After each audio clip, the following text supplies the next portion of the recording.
I knew this was coming, but I didn't know the exact date. The release of the Hinman testimonies, okay? Hinman speech documents. This is what Ripple fought so hard for, and the courts agreed, yes, the SEC has to unseal this and present it to the public. This is going to happen June 13th.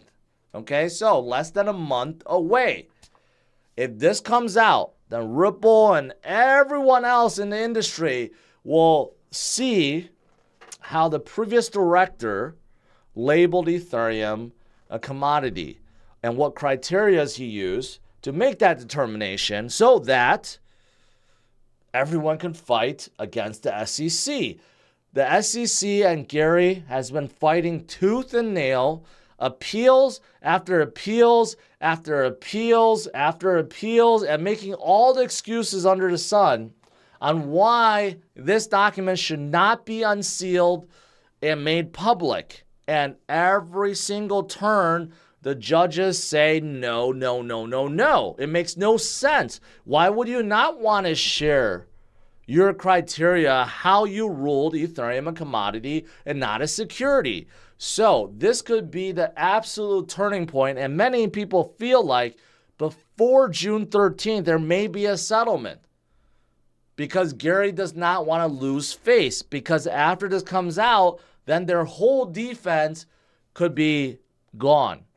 So there may be a settlement right before this, or maybe Brad Garlinghouse just says no. He's going to give the big middle finger to Gary and saying, we're not going to settle. We're going to make you lose, embarrass you, right? So that is coming up. I don't think this is a catalyst, but I don't know, maybe it could. There's real talks. Real talks about FTX 2.0 coming back. Supposedly the current CEO have found so much money and brought so much billions back, they are really considering of opening the exchange again. They discover 5.5 billion liquid assets, kind of spread all over the place. SBF did not do a good job with record keeping, but they found 5.5 billion, and then they recovered 7.3 billion in assets from all these other places. So you do the math, that's like almost $13 billion in assets recovered. That's why they're like, rather than go through bankruptcy proceedings, right? Let's just relaunch the exchange. The only good thing about this is if people have their money locked in FTX or lost it, they'll probably get it back. But it seems like they found more than enough to cover all the creditors and all the liabilities. They have enough to cover all of it, which is insane. We also have this massive news about XRP, which is why it may be gaining strength, because it's surged 8% in the last 7 days. Despite everything else going down, people are getting hopeful once again. Or maybe it's due to my educational video that I periodically show, or it's due to that XRP interview I did at Bitcoin Miami. It's one of the three things, or maybe all three, combined is having an effect. But also, there's this. I don't know where this came from. This is redacted. This is like a redacted email, okay? And you could see a lot of things are redacted. But one thing that whoever redacted this forgot to redact, if you look at right under here, EX220, okay? It's about middle of the page, right? The first sentence at the end says EX220, SEC lit emails, okay? And then parentheses, there are reasonable grounds to conclude that XRP does not satisfy all elements of the Howey analysis and is therefore not a security for purposes of the federal security laws. Solana is trying to jump into the AI game. Okay, they have developed a plugin for ChatGPT.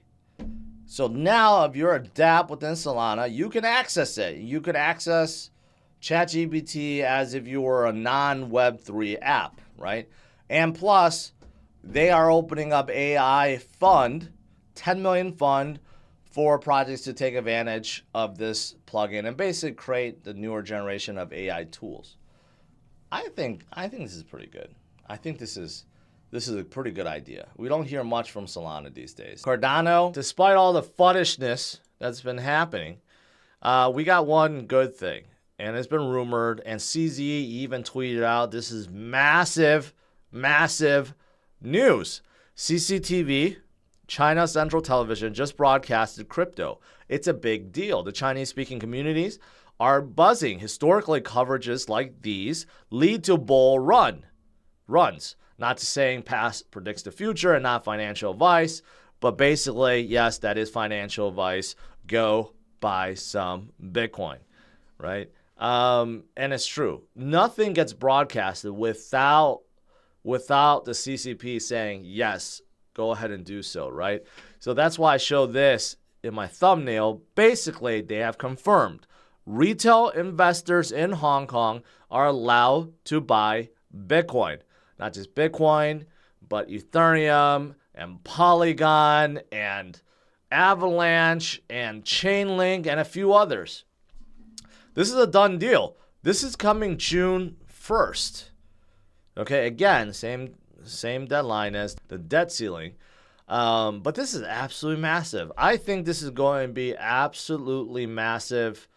I mean, Hong Kong has a lot of citizens, right? But, you know, on top of this, supposedly, that mainland China institutions are also allowed to buy, right? So we're talking about billions to trillions sitting on the sidelines that could be entering in, okay? And imagine the next bull run when even more money flows in.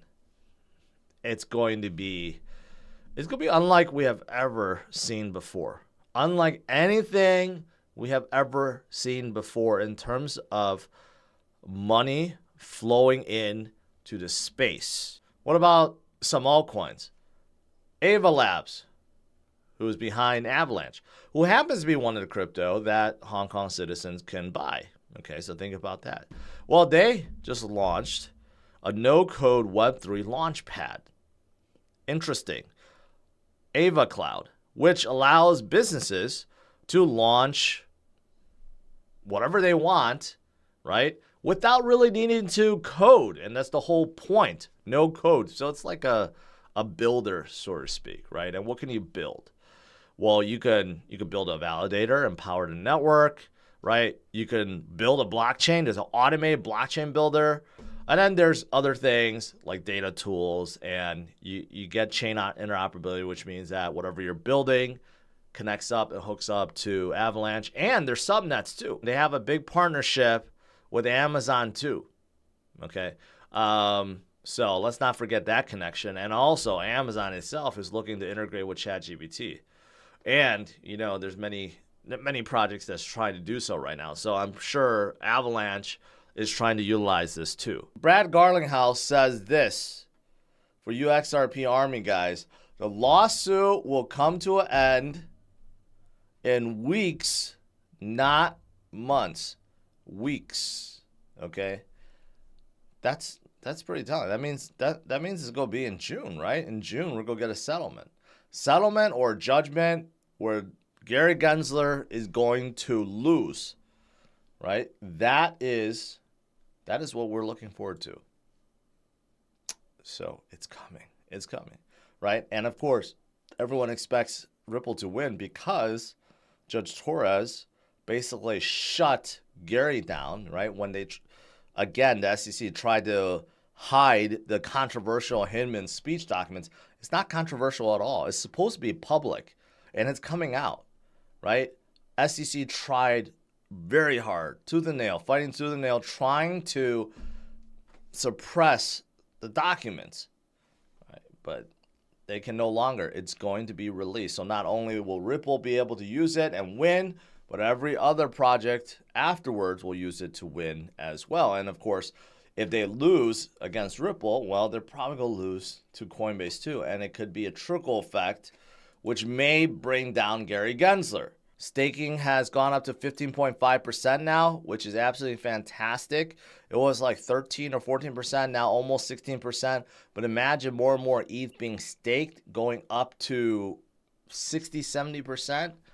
That would be absolutely fantastic. And Lido, Lido, I don't know how you say it, but their liquid staking is all-time high right now. People that are holding ETH, they want to earn something from it, right? That's why Aaron, who is a new guest host on this channel on Fridays, DeFi Fridays, right? He's been covering a lot about yield farming.